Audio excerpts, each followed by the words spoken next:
प्राचीन समय की बात है। एक छोटे से गांव में एक ब्राह्मण परिवार रहता था। ब्राह्मण का नाम वासुदेव था।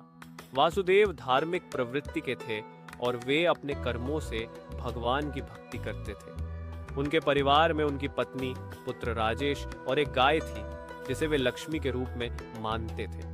गाय का दूध बेचकर ही उनका गुजारा होता था। एक दिन गांव में भीषण अकाल पड़ा। लोग भूख से तड़पने लगे।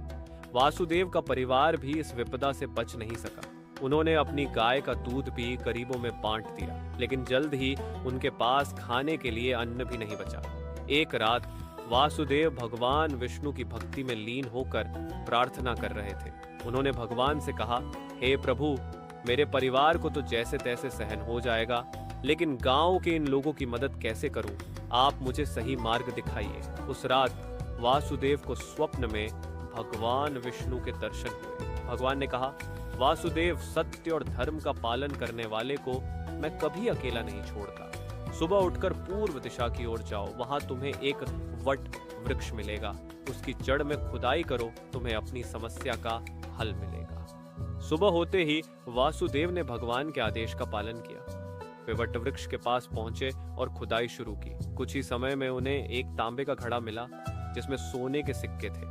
साथ ही एक पत्र भी था जिसमें लिखा था, यह धन तुम्हें धर्म और सत्कर्म के लिए दिया गया है। इसका उपयोग केवल जरूरतमंदों की सेवा में करना। वासुदेव ने उस धन का उपयोग गांव के लोगों के लिए अन्न, पानी और अन्य जरूरी चीजों की व्यवस्था में किया।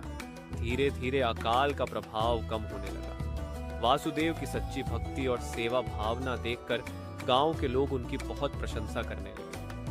कुछ समय बाद गांव में एक अमीर व्यापारी आया। उसने वासुदेव से पूछा, आपके पास इतना धन कहां से आया? क्या आपने कोई तंत्र मंत्र किया है?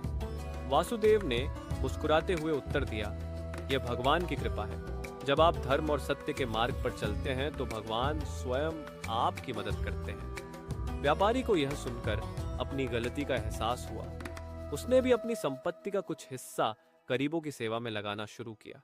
इस तरह वासुदेव की सत्य और धर्म की राह ने न केवल उनके परिवार को संकट से उबारा, बल्कि पूरे गांव को एक नई दिशा दिखाई। यह कहानी हमें सिखाती है कि सत्य, सेवा और धर्म के मार्ग पर चलने वाला व्यक्ति कभी असफल नहीं होता। शिक्षा: सत्य और धर्म का पालन करना ही सच्ची भक्ति है। भगवान उनकी मदद करते हैं जो दूसरों की निस्वार्थ सेवा करते हैं।